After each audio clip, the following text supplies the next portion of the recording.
I think we're back now. Whoops. All right, you didn't miss much but a stupid preamble, so I'll give it to you very quickly one more time with the preambles. Everyone now notices that, let's see. There we go. Yes, you can hear me now. Very good. One more time, for folks who may not know, this is the official UFC on ABC3 Morning Kombat post-fight show. Sorry for the no audio in the beginning. I have to switch between computer systems, and it ends up being a bit of a pain in the ass every single time. But here we are. We should have it fixed. If you don't want results or spoilers, now is the time to go. I know you might be saying, Luke, who wouldn't want spoilers on a post-fight show? You would be surprised. You would be surprised. A lot of people actually get mad about that. But this is your fair warning. Now is the time to go. Sorry about the intro. We fixed it relatively quickly. One more reminder. Please, if you're new here, give me a thumbs up. I'd be so appreciative if you did.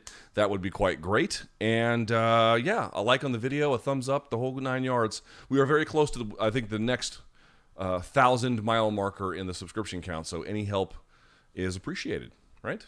Okay, let's get things going. This will go for about 30 to 45 minutes or so. Let's start with the main event, which is... Let me take a step back, because it's going to sound like I'm going to be on a sour note because of the way the main event ended, but really, we should take a step back here. The UFC's Fight Night cards that take place on the road, right? So your Austins, your Long Islands, I believe next week is UFC London. These might be the best things the UFC has going. Like, for years I've been saying this, like, for folks who want to go to a UFC show, you know, what's the best bet? And I've always been like, the Fight Night is probably going to be the best bang for your buck. And that really appears to be true. Listen, I was one of the guys that when the pandemic happened and they moved everything to the Apex, I was happy with it. And I actually love the Apex a lot more than most folks do. But if you've just noticed this, it's not so much a function of crowd versus no crowd, although that could be the deciding factor for you and the way in which you consume MMA. Not here to take it from you. But what's happening now is there's a slight kind of bifurcation that's happening where before... During the pandemic, if it wasn't on Fight Island, like, everything went to the Apex. So you had, like, sick quality up and down. Now it's a little bit different. Now you're getting the pay-per-view cards, which could be in Vegas or whatever, but they're not at the Apex. Then you're getting these kinds of Fight Night cards, which are kind of seldomly put together, but they do exist. And I would argue that because they're on the road and they're trying to sell out crowds, there is a little bit more emphasis put on them to be fan-friendly, interesting matchups, relevant matchups, you know, action-oriented people. And then the Apex is getting still some great fights. Like, for example, we just saw Sarukian versus Gamrot there. It's not like it's getting nothing, but it's getting a little bit of the leftovers, relatively speaking, from what you're getting with these pay-per-views and everything else. And again, when I say best product that the UFC might have, of course, like, Alexander Volkanovski is not going to fight on a Fight Night card, and he may be the best fighter in the sport. Same with Kamaru Usman. They're going to fight on pay-per-view. In that sense, the pay-per-view is the preeminent product. But for your money, for your time, and in terms of just like all action up and down the card, these Fight Night cards that they've taken on the road have delivered. And then some. Overall, with the noteworthy exception of the main event kind of being overall, these on-the-road Fight Night cards have been the very best thing that I've seen the UFC do. Like, you know, UFC 276 had amazing talent on it and some great action, but top to bottom, it didn't deliver like this. It didn't deliver like Austin, and I suspect London next week's going to be bananas as well. So just something to think about here. This card was fantastic, nearly top to bottom. There was only, let's see, 1, 2, 3, 4 decisions, and... You know, none of the Stoltzfus Grant fight wasn't bad. Ducati Penny wasn't bad. Murphy Tate wasn't bad. Burgos versus Jourdain was great. And these are the decisions on there. The rest of them were all finishes. It was incredible. A really, really incredible card. Now, with that out of the way, let's talk about the results themselves. This was at the UBS Arena in Elmont, New York. They did apparently, I must have missed it. They did apparently show like Long Island on the B-roll on the broadcast, but the vast majority of the B-roll shots were all like Manhattan. I was like, there's a big difference between Manhattan and Long Island, just so folks who may not be from that area don't know. It's you know, they're all kind of connected, but there's a big difference. Anyway, neither here nor there. In your main event, Yair Rodriguez defeats Brian Ortega via TKO shoulder injury at 4:11 of round number 1. So this is the kind of sour note, which is why I wanted to give a little bit of that preamble before, because the fight was just getting going when this happened. Basically, there was a scramble. Brian Ortega was on top. Yair was trying for an armbar. The armbar appeared to be threatening, but not close. And I say not close because he didn't have real solid control over Brian Ortega's balance or body. He did have some decent limb extension, but it actually wasn't the elbow that got affected, which is typically where most injuries happen in the armbar. It happened on his shoulder. And what you saw in the replay was, as Yair kind of cinched his hamstrings a little bit closer to that neck area where he could control a little bit greater and was pulling on the arm, because obviously in armbar, yes, you are trying to force their elbow. Think of any submission. How does any submission that's a limb extension or a limb variety work? How does it work? The body can only be contorted in one way, or the limb has a maximum a safe rotation about how far it could go, right? You can only put your arm so far behind your back. So how does a Kimura work? It takes you past that, right? That's sort of a simple way of thinking about it. The ankle has some flexibility. How does a heel hook work? It takes you past that. Same with a knee bar, same with an arm bar. So it's not just this, but obviously if you're underneath in an arm bar and your opponent is standing over you or has some kind of weighted top position where he's got his base under him, you're also going to want to be pulling the arm closer to you, because I don't think he had a proper alignment with the hip line and where the elbow was to get maximum torque on it. So he was doing a lot of pulling down. And between the pressure over and down, it just kind of separated it pulled his arm out of the socket, basically, is the answer. So it was sort of like a pulling motion out and a pulling motion down at the same time. And it dislocated it at 4:11 of the first round. Now, Ortega was, the armbar itself, the attacking of the elbow, the armbar was not close, but you heard Ortega say he's already had surgery on that shoulder socket twice. I got to tell you, that's a red flag. That's a red flag. I don't know exactly what kind of surgery he's had, so that should temper what we have to say about it. But I've had shoulder surgery. I've had shoulder problems all my life, and this one, everyone's like, obviously I'm not a pro athlete or anything like that, but this was a weight training related injury, and I tore my labrum pretty bad. My shoulder was falling out of my socket in my sleep at times. It was really bad. And what they end up doing with the shoulder surgery, this is sort of a thing you think about, like the shoulder is a very complicated joint. It can move in a lot of different ways, and it can do a lot of different things. One of the things that they do with the shoulder surgery is once you begin to get injuries to it, the integrity of, like, it's like any other injury. Like once you get heat exhaustion, your body's capacity for getting heat exhaustion in subsequent moments is actually higher after that point, right? Same with your shoulder. Once you start getting it dislocated, it becomes easier and easier to dislocate it. So for my surgery, and you can see it here, I don't know if you can totally tell, but like this is the shoulder I had surgery on. For this arm, I can rotate out pretty far, but this one, I can only go there. Like compare the two. I can go, it's hard to see from this angle, but I can go much further with my arm where I've not had surgery. And the reason why is because they purposely make it tighter. They purposely limit range of motion. They purposely limit the kinds of sort of mobility that the joint enjoys under normal circumstances in order to prevent future injury, because once you have that degradation in there, it's hard to undo. If after 2 surgeries, it's still coming out what I would call relatively easily, like that kind of pressure should not produce that kind of result under the vast majority of normal conditions. We'll have to see. I mean, certainly none of us are, maybe you are watching if you're a medical doctor. I am not one, but if you've had multiple shoulder surgeries and your arm is coming out of the socket that easily still, that's a problem. That's a problem that I don't know surgery can fix, right? And that means it's a problem you'll have for the rest of your career, and it could continue to get worse and worse and worse beyond what you saw there. Obviously this is not a medical diagnosis that I am making. This is not anything other than conjecture, and I hope everyone understands that I am merely giving you conjecture. It's just my opinion based on a very limited but somewhat relevant kind of life experience. But I do know a little bit about the shoulder integrity, and I do know a little bit about the pain and the struggles that come with rehabilitation of it and everything else, and that should not be happening. That should not be happening. That's a bad sign about the success long term, because I've never had any shoulder issues since then. I have to do tons of extra work to keep them in good health. And obviously I'm not doing the kind of shit that Brian Ortega is doing. Fair enough. These are meaningfully different situations, but it does concern me a little bit about what this might mean for his future. We'll talk about the fighting future in just a second, but that kind of injury multiple times through dislocation, it's a bad sign, a very bad sign. Obviously, if it's dislocating and something went wrong, that doesn't take a genius to figure out. But I'm saying if that's what's happened subsequent to 2 surgeries, I don't know what surgery can really do for him. We'll have to see. It'll be interesting. Now, what was happening before that?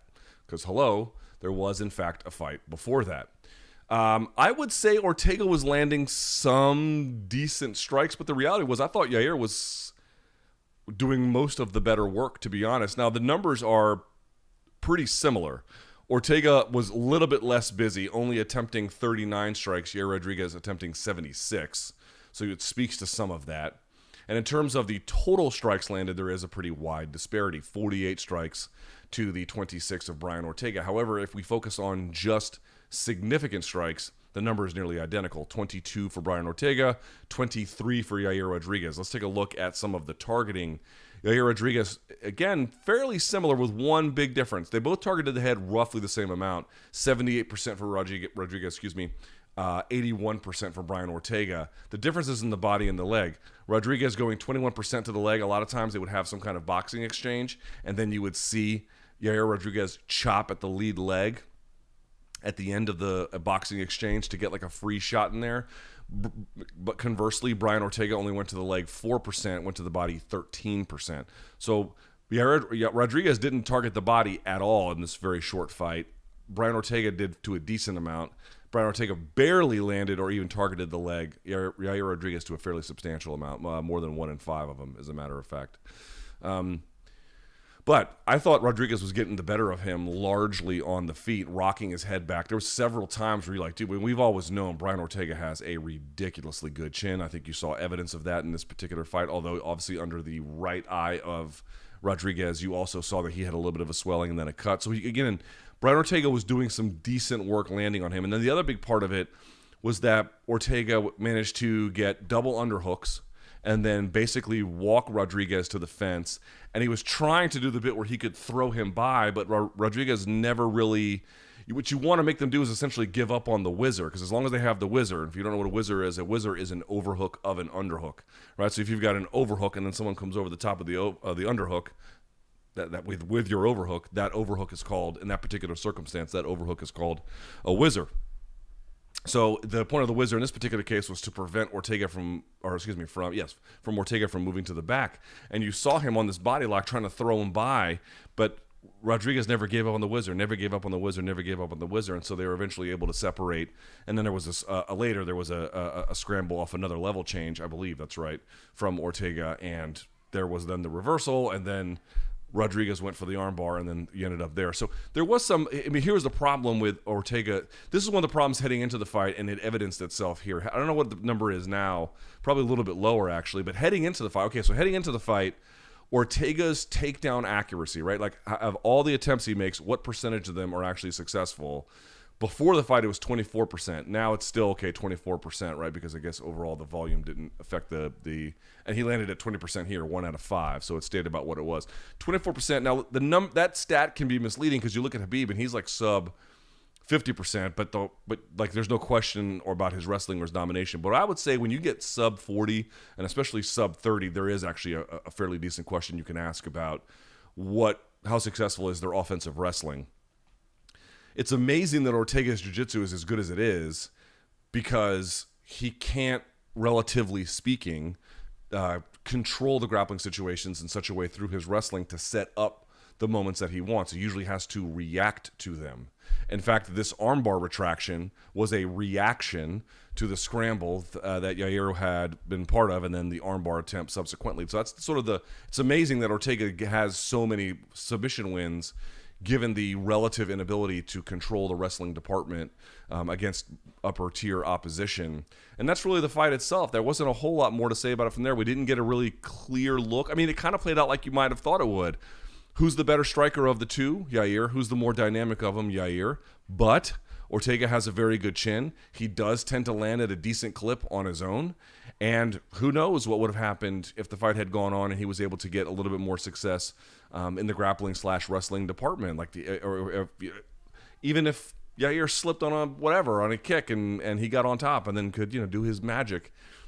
It played out for the short amount of time kind of like that. The injury at the end, while folks are asking, like, does Yair get credit for it? Yes, absolutely.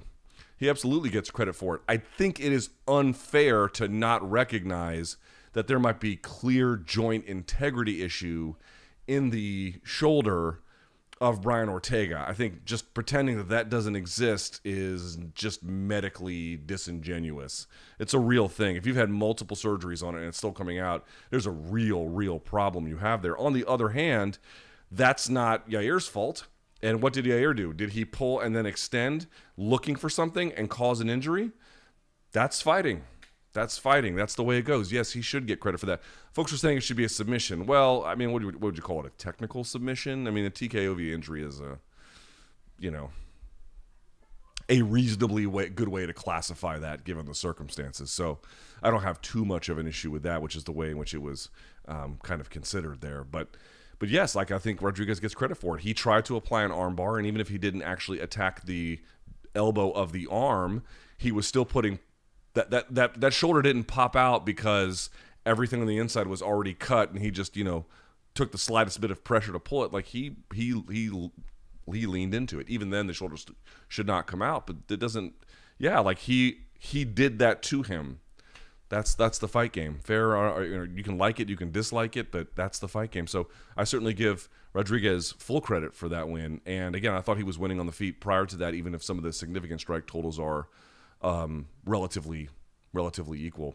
In terms of where they go from here, Rodriguez wants a shot at the belt. This was the permutation you wanted to see in order for a fresh piece of contendership to arrive for Volkanovski, right? Because if Ortega had won, Ortega had already lost to Holloway, had already lost to Volkanovski, it would have presented some kind of a weird dynamic about what to do. Now that you have Yair and he's popular and the fans like him, I suppose he'll get it. Now, the thing that's kind of funny about this is folks have been like, well, Emmett didn't really beat Kattar. Well, first of all, yes, he did, right? Because I can go to his record and I can look it up and there's a W next to him. So you can like that or you can dislike that, but it did happen. He did, in fact, beat him.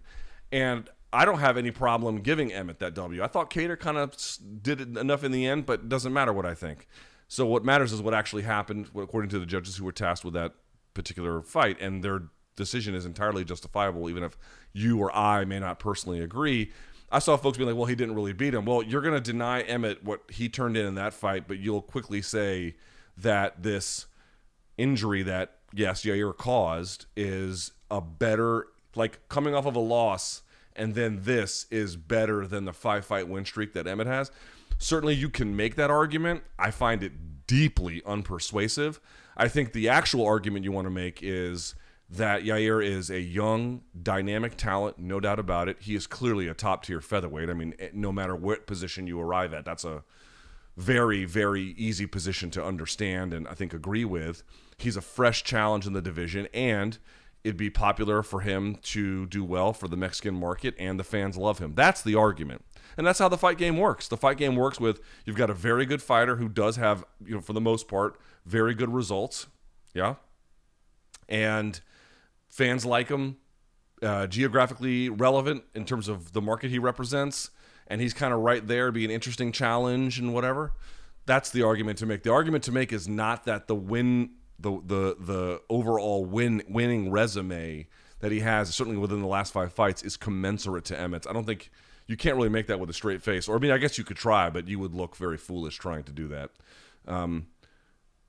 So the argument for Emmett would be, well, from a meritocratic standpoint, this resume is, relatively speaking, stronger than the other one within the more, the more recent body of work. That would be the argument on that side. But that's not really how the fight game totally works either, unless that resume is overwhelming. And I can certainly grant that resume is strong, but it's not overwhelming, right? He didn't finish all 5 in the first round. He didn't, that kind of a thing. It doesn't work like that either. So there's knocks on his resume too, to be very clear, but you can't really be like resume for resume within the last 5 fights who did better. Emmett did better. That's not very difficult. In fact, I think prior to this, the highest ranked opponent that Rodriguez had beaten was Korean Zombie. When he beat Korean Zombie, he was ranked 10th. So this would be the highest ranked opponent he's defeated. So in that sense, you could say, well, he beat a higher ranked opponent. But it's like, if you're going to cast doubt on the viability of that win over Cater, you have to, I mean, this one barely got started before an injury derailed it. Anyway, doesn't matter. What I suspect will happen is that because Rodriguez is very talented, he is very good, he is well-liked, he is relevant, I think all those factors in conjunction are going to work in his favor. He will probably get it. So he's probably going to be next for Volkanovski, assuming Volkanovski can heal at a reasonable timeline, and they'll go. I tend to think that Volkanovski is a bad fight for anyone. I think he's a bad fight for Emmett, and I think he's a bad fight for Yair. But that also doesn't matter. The champion has a responsibility to defend that title, and if this is the guy that ends up being the number one contender, then he has to defend it against him, and it would be an exciting fight for sure. For sure. I mean, Rodriguez brings danger. There's no denying it, man. He brings serious danger to the fight. He's got incredible speed. He's got a lot of tricks up his sleeve to find damage in all these little corners of the fight, all these little moments that no one weaponizes. He weaponizes, right? We're talking about those chopping kicks at the end of the boxing combinations. He just has all, and they're not pitter-patter shots either, man. He sneaks in some decent ones all the time. He really is. He just finds offense everywhere. In fact, his significant strike percentage was 62% in this fight. 62%. That's very high. Excuse me, that's Brian Ortega. I apologize. That's also really high. But Rodriguez at 50%, which is about industry standards. That's good.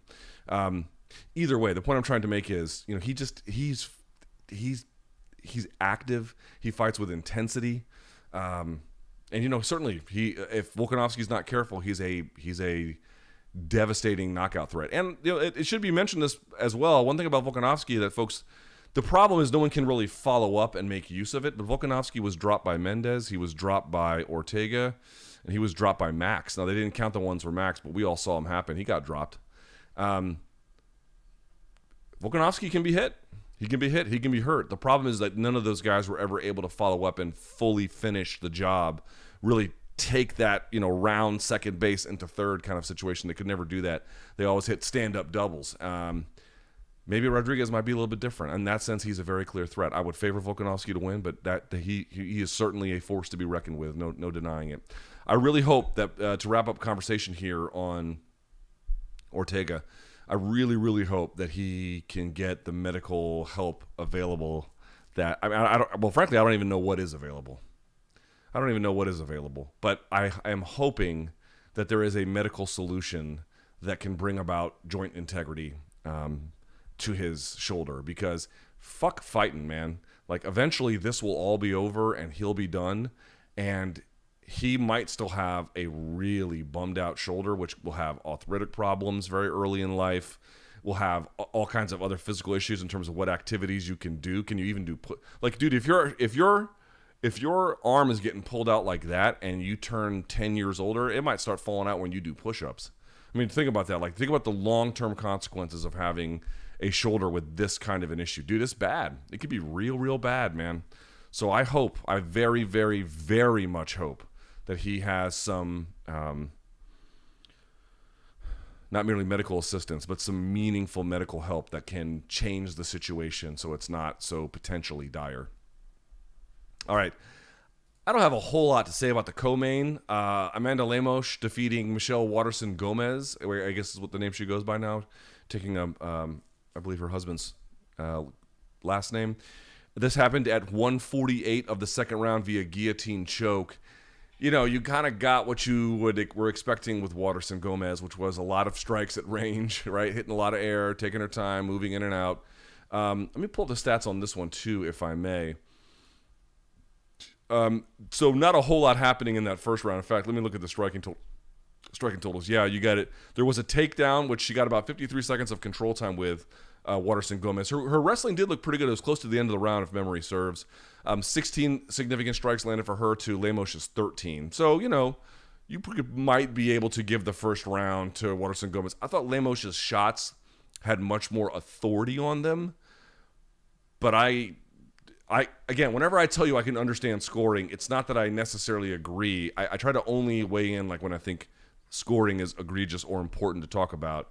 I can see how judges might get it that way. But whatever the case, it didn't really matter. By round 2, it was opening up as well. Watterson whiffed on a takedown attempt, and then Lamosh scores the guillotine. And this happened again for the timing on this at 148 of round number 2. This was just real smart from Lamosh. By the way, appeared to be the much stronger athlete of the two. You know, Waterson, again, can make 115 more naturally now than she ever could before. But I still think that, you know, she's a little bit outgunned physically in the weight class. And Lamosh not only stuffed the takedown with good down blocking, but hit the angle on the down blocking. And a lot of times off of a failed shot, you know, wrestling coaches will tell you reshot, either you or you shoot on them. Like, there's this natural instinct that happens when you go for a shot and it gets stuffed, and both people know that it's not going to go anywhere. There's almost like this moment, like, what do we do? And a lot of the natural instinct, and a lot of, like, not just more than natural instinct, a lot of what you might drill, a lot of what you might practice might be disengagement. And there's different ways to disengage based on the circumstances. Sometimes that might mean going to your back to protect yourself. Sometimes it might just mean getting the hell out of there, whatever. But disengagement is a real part of how those situations end.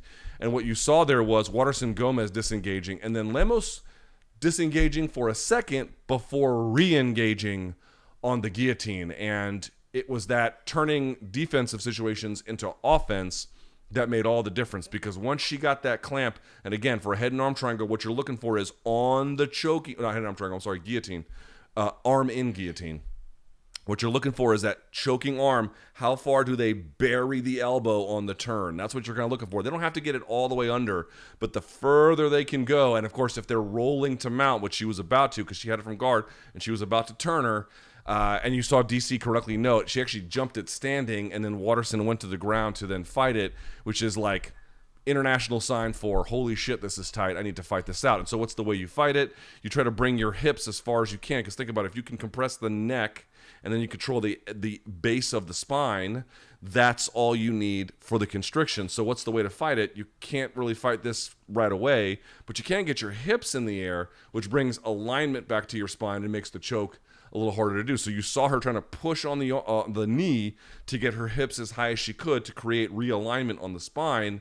And that was when, but the problem is when you bring your base like in the air like that, and then your feet are together, you can be turned. And so she begins to get turned, and it was in that turn she must have really begun to drive into it, and she got the tap, and that was all she wrote from there. The referee didn't see it. It was on the other side. I guess I have to go back and look at his positioning, but he didn't see it, and the crowd didn't really react to it, which is unfortunate because it's actually a really nice win. But, you know, I suppose that kind of thing happens. I wasn't expecting a whole lot. I think these two were ranked, if memory serves, 10th and 11th in the division. Let me go back and check. Yes, Michelle Watterson Gomez sitting at 10 currently. Of course, the new rankings are not out yet, so this only reflects voting prior to today's contest. And then Lemos sitting at 11. I suspect that they will swap places. She could potentially even leapfrog Amanda Hebos, although I don't know. I don't know how they're going to vote, but you would expect that to switch. See, now this is a big moment for Michelle Watterson Gomez, and not in a great way. And the reason why, we had made this point on Morning Kombat previously, if you didn't see it, but prior to today, she had lost to Rose Namajunas in UFC. She had lost to Rose Namajunas, Tisha Torres, Ioana Jędrzejczyk, Carla Esparza, and Marina Rodriguez. Now, these are all, obviously Tisha Torres had a bit of a bottoming out, but I think this was in 2017. I don't know offhand the ranking position she occupies, but, you know, between Rose and Ioana and Carla and Marina, you're talking about either champions or, you know, right at number one contenders, like people who are destined for the top of that division. Tisha might fit into this narrative more cleanly or not, but, you know, you can understand, okay, maybe you're not Rose, maybe you're not Ioana, maybe you're not Carla, maybe you're not Rodriguez, but you could still be inside the top 10, you know, in that 6 to 10 space and do something with it. Now she has lost to somebody outside of that space, and she has lost to somebody outside of that space, let's see, at age 36, which I'm going to guess is fairly old, all things considered, for that weight class. This is she's lost 4 of her last 5, although that goes back to 2019 because there's been a lot of off time. She obviously did have a flyweight bout against Rodriguez, so, you know, keep that in mind. Let me pull this up here one more time. Oh, I think this was the flyweight. No, strawweight. What am I saying? It was a strawweight bout as well. So yes, the point still stands about 115. But this would represent it's not like she lost to some scrub. Hardly. She lost to somebody good. And you could say, well, she lost to Rose and Rose was ranked lower. She lost to Carla when Carla was ranked lower. Yeah, fair enough. But it does look to me, I would argue that it does look to me a little bit more the case of she is still losing to good fighters, but now she is losing to fighters closer to the that top 15 range rather than top 5, and potentially we'll have to see what happens next. But it just isn't trending in the right direction. It is trending in a direction where you can forgive losses to folks who held belts, but and you can forgive any loss. Obviously, these are all very difficult fighters to beat, right? You're fighting at the highest level, but I'm just pointing out there is a quality difference between what we know about this version of Amanda Lemos and what we know about many of the other fighters who Waterson has lost to. And by the way, she was more competitive against Joanna in certain respects than she even was in this contest. Joanna was the clear winner. I'm just pointing out she had moments, and she went. I think that fight went the distance. If I'm not, let's see, did that fight go the distance? Yes, it did. So and she had a split decision with Carla Esparza as well. Like she gave them a tough fight. Like she gave them something to think about. This was not that. This was not that. She was fine for the first round. Arguably won it, depending on your perspective. And then the first real threatening offense Lemos had in the second closed the whole thing. Not a great sign at age 36, losing 4 of your last 5. We'll see what happens with Lemos. She enters the top 10. She had that terrible loss, obviously, to... it's terrible in the sense of how it looked on TV, but the only real sort of really bad loss was... Well, I guess she lost to Smith, too, but Jessica Andrade was the one I'm talking about, the standing arm triangle. But, other than that, she has wins over Olivia Hanato Souza, Mizuki Inoue, Montserrat Ruiz, Angela Hill, and now Michelle Watterson. She's putting something pretty special together there. So, it was kind of boring in the first round. Not that great, but a very solid win for Lemos and perhaps an inflection point for Michelle Watterson Gomez. All right. That takes us now down to, how about this one? At welterweight, Jiang Lang taking on Muslim Salakov. He wins at 4:38 of round 2. Again, I want to see the stats on this. I do like looking at the stats, as y'all know. Interesting. That's interesting. They had the exact same amount of significant strikes in round 1, 11 each. Although Muslim Salakov not nearly as busy as Jiang Lang, and that makes sense. He was doing a lot of the moving and feinting and high-lowing and all that kind of stuff. Salakov did get one takedown. He has about a minute of control time awarded to him in the first. Jiang Lang, the leech, attempted one in the first round and got nowhere. He did get one in the second, and Salakov whiffed on 3 of them in the second. But the real story was just the old right hands he was putting on him. Jiang Lang is an interesting guy. He kind of got run over by Khamzat Chimaev. It wasn't the best demonstration of who he is. But he now, I think, is second most striking stoppage wins in welterweight history, right behind Matt Brown, second or third, something like that. Like, he's way up there on that list. He's funny, dude. He's really still very, very good, still very much a threat. And it was not so much in open space. You saw some of those spinning attacks from Salakov, the king of Kung Fu. They kind of got close at times. There was one that whiffed him right in the face. But other than that, they weren't all that close. So he did a pretty good job of disengaging, keeping his hands up. That was the thing that you saw Salakov looking for, is they would exchange, break, and separate, disengage, right? There's that natural resetting moment. And then he would try to hit him there, or if he was moving in a certain direction, he would try to nail him on that. And for the most part, they didn't have an effect. It was actually by the time Salakov got backed up close to the fence. And again, I'm telling you, man, whoever wrote me, it was maybe a year or so ago, when I was trying to ask, what was the biggest explanation for why fighters' defense changes so dramatically against the fence? Now, you would understand why it would, right? You now have a wall behind you. It limits your literal movement and your directions about where you can go. But my point was, they don't seem to be accounting for that. They just seem to be kind of letting that take over their game, rather than, for example, everyone can hate on the champ if they want, but Izzy doesn't do that. He has a whole series of defensive moves along the fence line to account for the lack of movement accordingly, right? So he doesn't get trapped there or beat up there hardly at all. Like if people land on Izzy, it's when he's moving forward into them for the most part, actually, right? Not when he is retreating and on the fence line, because he has a whole system of defense in that space. Salakov got backed up there, and then the right hands these long right hands from the leech began to find their way. And he set one in motion. I think it was, let's see if I can remember. It was off of a feint, a trick, and then he came high and then over the top. And Salakov never saw it coming, hit him clean. Then he gets put on skates and gets backed up. And then a right hand, a long right hand, I think, sat him down and he got finished off. There was some question about the finish. About, could Dan have let it go a little bit longer? Yeah, I suppose he could have. I wouldn't begrudge him so much if that he didn't, to be honest with you.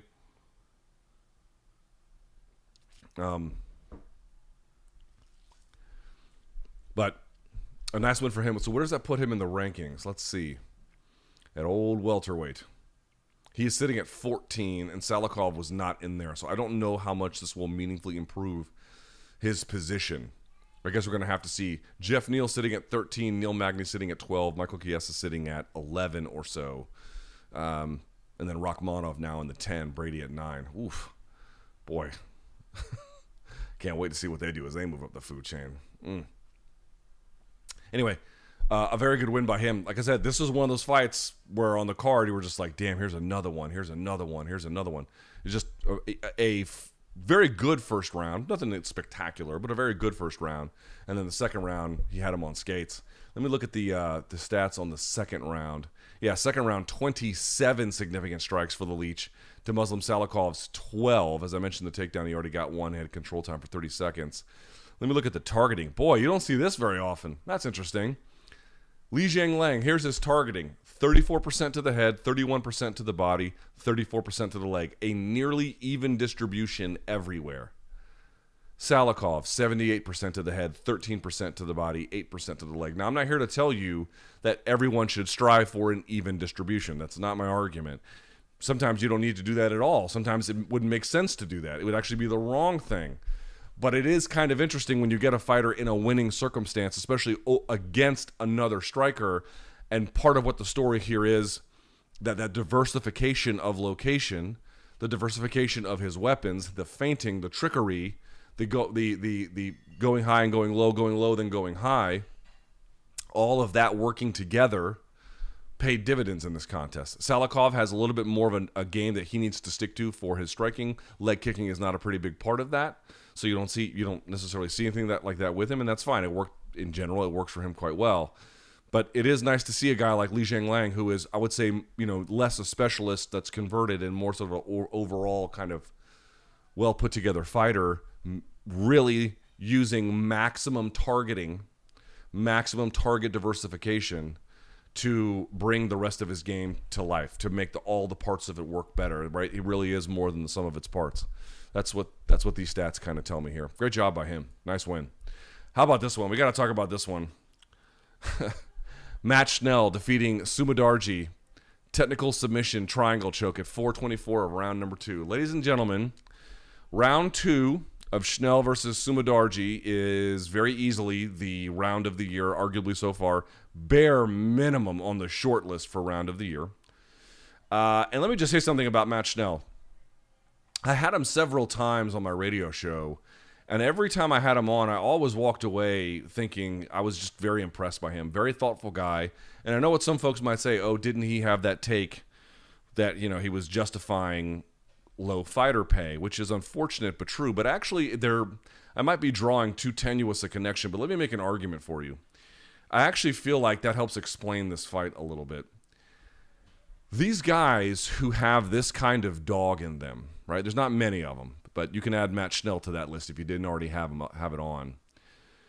These guys who have this incredible devotion to their craft, to their profession, to their life goals, and a certain they can't even contemplate the notion of giving up in these sorts of difficult circumstances. And not just difficult for average idiots like you or me, but high level fighters. I don't think most high level fighters would have made their way through what he made his way through.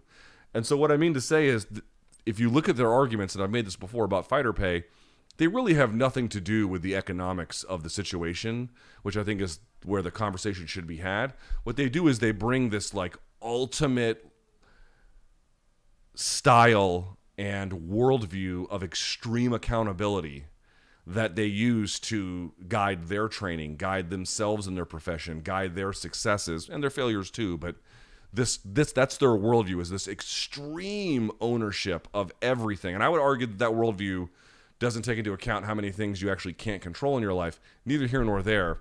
But if you really think about it, like that's what's driving them to say those things about fighter pay, you can actually see that extreme ownership, when it's actually applied to the fight game, you can see why it's alluring to them. You can see why it's not merely practical, but aspirational to them.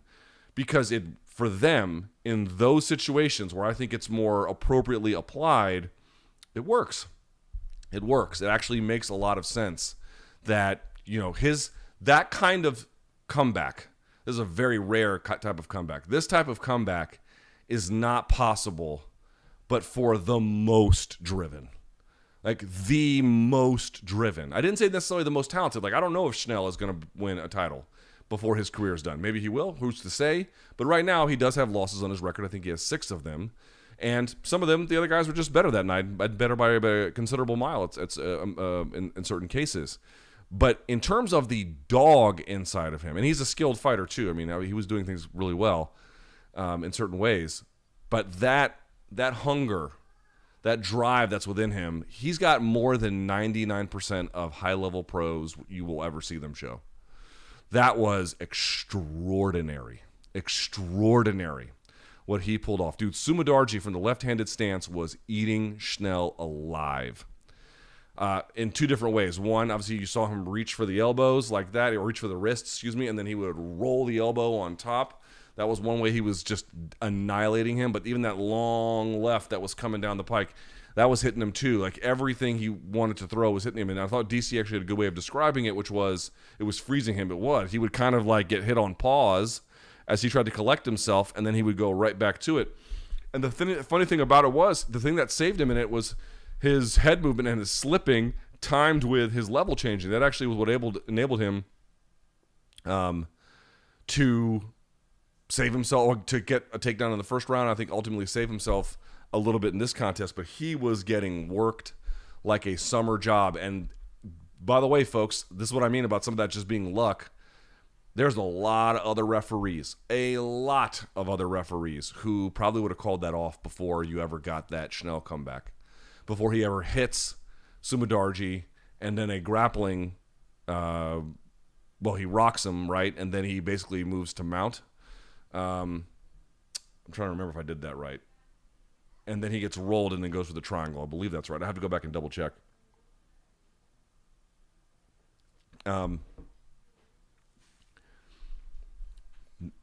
Most pro fighters wouldn't be able to do what he did. The overwhelming majority. To take that kind of abuse. Let me look up the numbers on this one. To take that kind of abuse and then to stick it out and then have the wherewithal and a little bit of the gas tank and the skill left to finish. Because how did he finish? He had the triangle, but if you look at the triangle, I need something to show you. You know what? I'm going to start bringing an iPad and drawing it. I think that might help this a little bit, some visual aids. The basic idea is this. Ryan Hall once showed me this. One of the most illuminating things ever. This was years ago. He showed me this. You can get if you've never trained, just follow me here. I can sort of get in. I mean, you can't really get an arm bar facing someone head on. You kind of can if they're just total jackasses. But the real way to get an arm bar is you have to create an angle on them of some kind to get the arm to go this way across or this way across, and then you want to break it, right, or put some pressure on it. That's really the way to do it. You can kind of do it this way, but it'd be a little bit difficult. It's possible, but not. That's not best practices. The triangle is not exactly like that. You actually can get the triangle heading someone squarely facing them, especially if you bring their arm across their body versus here. If their hands are here, right? It's a little bit harder, but if you can bring their arm across, just listen to my voice as I bring my arm across, right? Now you can see it's cutting into the side of your carotid artery. So that's one way you can do it. The other one is pulling down on the head. But Ryan Hall showed me something years ago. This was back in the aughts, and I never forgot it, which was what he does is when he goes for a triangle, let's say the right leg is the one clamping over the neck, and then the left leg is the one, sort of sealing the triangle, right? So you have their right arm against you. What he likes to do is to then spin at a right angle, like to scoop underneath that leg and go this way. So now, like an armbar, you'd have a similar kind of an angle on him. Why does he want that? Because when you do that, and his worldview is one, it just kind of cinches the choke mechanically. But the other thing that it does is it brings your hamstrings to bear on the back of their neck. It makes the choke that much tighter, right? Because you can really drive. Your hamstrings are strong, especially if you work them out like you're supposed to, like an athlete would. When you bring your heel to your butt, like that's a strong. Your legs are huge and powerful, and so it really controls posture. It really sinks everything in. And it tightens the angle, and then the other leg can still do just as much cinching as it needs to. Plus, the armbar would be there because you've already gone to a right angle. He doesn't get quite that far, but what he does is you see that the triangle's almost kind of behind the shoulder blade. It gets a little bit closer as he does that Ryan Hall movement. Now, he does come back a little bit centered, but once he does, the choke is still a little bit tighter that way, and then he puts two hands on the head and pulls it down. And once he does, show closes, folks. He did all of that after getting rocked so many times that when they interviewed him, he couldn't remember any of it. So what does that tell you? That dude's muscle memory was still highly technical because that's all he's running off of. I've seen guys get just, completely rocked like Tim Sylvia and then just kind of keep their dukes up and then just 1-2 in it. This wasn't a guy on just 1-2 in it, kind of on his feet like a baby giraffe. No, man. He applied science to the triangle choke to get the finish after all that damage. And he had sliced up Sumidarji before that. Dude, that was incredible. That's up there with, like, it didn't have the same quite back and forth. But to me, that's I put that on a similar level of Pat Barry versus Czech Congo in terms of sort of crazy comebacks. Again, this was a little bit different because it was one way and then one way again. Actually, there was a little bit of a back and forth in certain spots, but in general, it was a little bit more one way each, and then the show was over. You will not see that very often. I don't mean just the way the fight looked. I mean the kind of athletic character that someone like Matt Schnell has to show to win that. You won't see that very often. Referees may not let you. Doctors may not let you. Most fighters just can't do that. Most elite prize fighters can't do that. He did that. He did that on this day. And I know a lot of folks were laughing like, this was the division the UFC wanted to get rid of. What the hell were they thinking? I still think there was a decent argument to get rid of it at the time, but fair enough. Like, it has paid dividends keeping it around. Sumidarji credited with a knockdown in round 2. Landed 19 to Schnell's 13. Again, this is quantitative, not qualitative. Significant strikes in round number 1, and then pretty similar striking numbers in round 2, believe it or not. I guess they each kind of caught up with each other on these various blitzes that they had. 39 to Sumidarji to 34 from Matt Schnell, so he was numerically outstruck on both rounds. Schnell gets credited with a sub-attempt and a reversal in round number 2, which is what you saw. And then he gets credited with a sub-attempt and a reversal in round number 1, but also a reversal from... excuse me, what am I saying? Schnell gets a sub-attempt. Sumidarji gets a reversal from round number 2. And then Schnell gets a sub-attempt and a reversal in round number 1. Sumidarji one reversal himself. There was a fair amount of control time in this. Not all that relevant. Look at the targeting by Sumidarji to the head. 63%, 17% to the body, 18% to the leg. A little bit more lopsided with Matt Schnell. 76% to the head, 10% to the body, 12%. I do think that Matt Schnell's head movement was either it was on and it worked perfectly, or it was not on and he was getting popped pretty continuously for it. And in the clinch, you can't, grips. I say it all the time, man. You cannot ever let people make grips on you. You cannot, of course, easier said than done. Yes, I grant. I understand.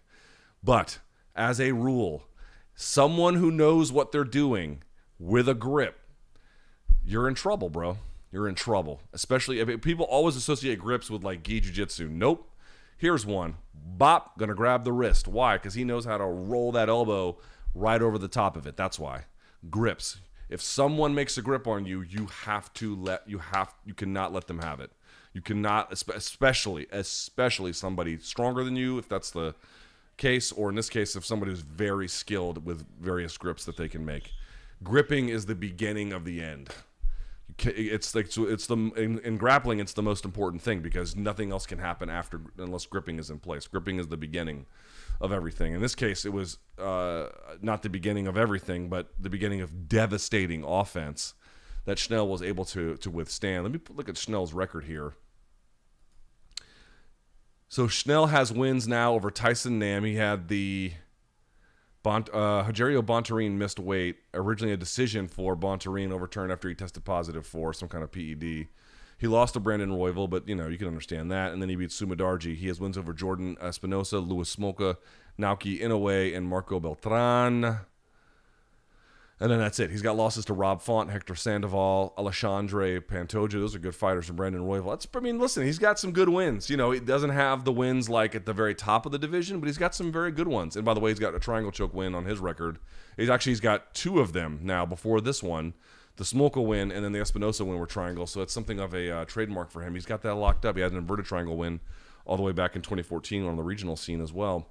He's a talented kid, man. He's a talented kid. I know a lot of folks, I don't even know if they associate with MTV anymore, but when he first got into the sport, they kind of did. I'm telling you, you should hear his interviews. Fighter pay notwithstanding, smart guy. And listen, that argument he makes is, to me, in my opinion, has nothing to do with how that conversation should go. And if you just listen to the way in which he talks about other things, I think you would come away with the impression that this is a thoughtful and driven guy. That really is the view that I've had.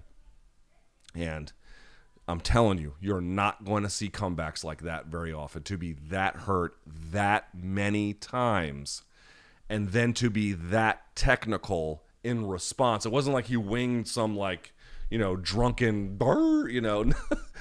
like nothing off balance terrible shot. Nope. He had to finish that technically and with bodily harm, and he did all of it. Impressive. Super impressive. Shane Burgos defeating Charles Jourdain. He wins via 29-28 on both scorecards and then a 28-28. Here's what I just didn't get about this one very quickly. I'm not going to go through these very long. We'll save a lot of this for another time. But very quickly, they're mowing their yard at 6. Who the fuck mows their yard at 6? But okay.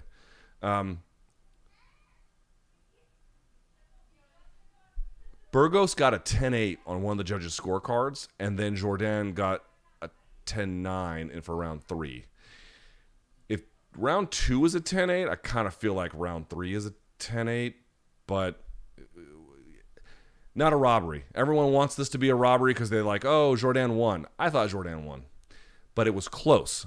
And if it was close and one judge going one way and one judge going another is all that it has to happen for someone to lose, then it can't really be a robbery now, can it? It's not. It's not at all inconceivable that Burgos won the first 2 and then lost the third. Again, a draw I don't mind so much either. I'm not sure exactly what math they came to with that. I have to go back and look. I think in that case they gave the first 2 rounds to Burgos and then round 3 10-8, right? That's how they must have gotten that to Jourdain.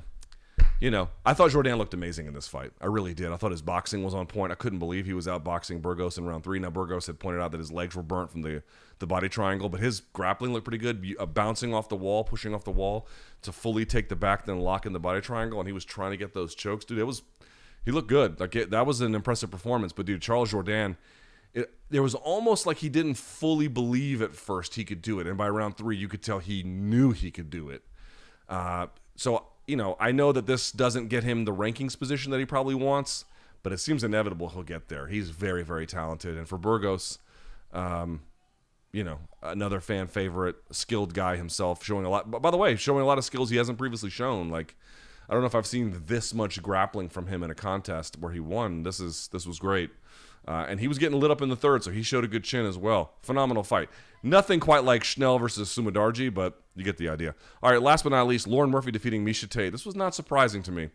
30-27 across the board. How did they have this one? Do I recall on Friday's MK that someone told me that Yeah, Tate was a minus 205. Boy, I don't get that at all.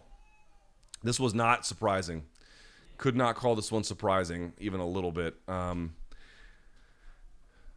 Lauren Murphy is physical for that weight class. She has a ton of abilities in a ton of different spaces and ranges. She is durable. She's experienced. And I thought in general, she was able to physically control Tate. Let me look at the numbers on this one as well, just so I can be consistent with this as much as I can be. Let's look at this. Yeah, Miesha Tate didn't get a single takedown. 0 for 3 in round 1, 0 for 1 in round 2, 0 for 3 in round 3. By contrast, Lauren Murphy got 1 in round 2, and she got 1 in round 3. Didn't have a lot of control time for the 1 in round 3, but she had 41 seconds of control time in the second. On top of that, 102 strikes, significant strikes landed for Murphy. Just 85 landed for Tate. Murphy had higher numbers in all 3 rounds, 26 to 25, 38 to 32, 38 to 28. Again, these are numerical totals, but they sort of paint an overall picture. And again, the overall, it's funny, Lauren Murphy not really doing a lot of leg attacks, 75% targeting to the head, 23% to the body. Miesha Tate just 7% to the leg, 71% to the head, and 21% to the body. Dude, she was just basically, she was better everywhere. That's the basic idea. She was better everywhere. Miesha Tate, since her comeback, it's not been, I think, as easy a road. I'm sure she's trained hard. Don't misunderstand me. She's a champion, or she was a champion. I'm sure she knows what it takes to succeed, but it's not been all that easy. So she came back against Marion Renault, who I think was either retired in that bout or retired subsequent to it, or very, very soon thereafter. Then Ketlin Vieira, and it's like, okay, Ketlin Vieira is very, very tough, but and I think that fight was at bantamweight, and then this one was at flyweight. So she made the weight, I thought, nicely. She didn't look gassed, so that's the good news. And it's only one loss in this division, but she's technically lost 4 of her last 5. The last really significant win she had was in March of 2016 when she beat Holly Holm. I certainly wouldn't say that retirement is imminent or something like that, but how old is Miesha Tate? She is 35. No, there's still some time, but it's like I'm not exactly seeing, maybe perhaps you have a different opinion. I'm not exactly seeing right now, and certainly since her return, I'm not exactly seeing the kind of overwhelming force she once was able to execute over, in that case, bantamweights, her rivals, when she was beating Carmouche and Rin Nakai and Sarah McMahon and Jessica Ai and Holly Holm back to back to back to back to back. And obviously Holm was winning the majority of that bout until she turned the tide, but that she turned the tide is sort of the point I'm trying to make here. That was a 5-round contest, but I hope you understand what I'm saying. I'm just not seeing, there used to be a gap between her and the division. I do not see that now. Perhaps it will take a little bit more time for her to settle into that position, so we can't write her off, and I would very much encourage you not to do that. But people have been writing Lauren Murphy off for a while. Yeah, okay, she didn't fight that great against Shevchenko. Not many people do. Tyler Santos got pretty close. Jennifer Maia had some moments. But in general, no one goes in there and just mugs her. No one goes in there and just beats her up on the feet. I guess you could say Amanda Nunes did in their first fight, and even then Amanda Nunes faded real bad down the stretch. You get the point I'm trying to make, dude. Murphy's good. She's been good for a while.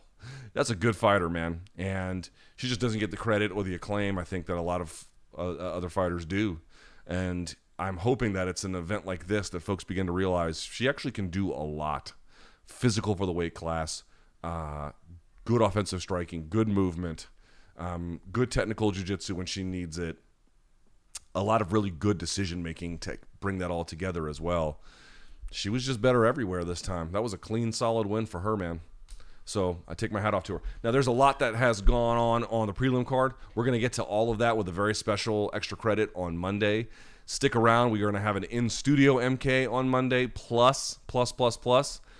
BC is going to be here later tonight to get you all the results from the Ryan Garcia versus Javier Fortuna fight. Let me look at any of your questions that you might have here. Let's see. Do you think Yair would have ended that fight on the feet eventually with some of the shots he was landing on Ortega?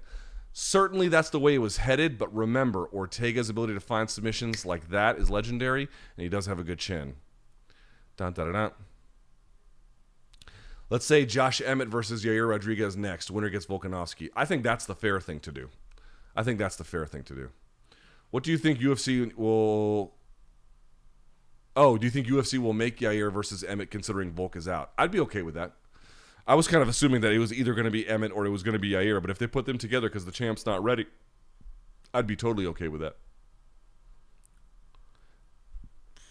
A lot of questions about that.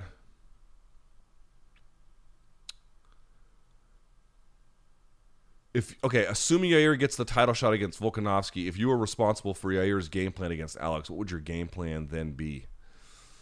Ooh. Leg and body kicking. Leg and body kicking. Heavy, heavy, heavy. Distance. Keeping the distance. Tons of that is what I would do. But we'll cross that bridge when we get there. All right, I went a lot longer than I said I was going to. Sorry about the early part of this. My bad. But at least we got it worked out. Yes, we got it worked out. Okay, here we go. Watch this. Hey, look at that. Subscribe. Put us over the edge if you would. I'd be very much appreciative of that. Thank you so much for watching.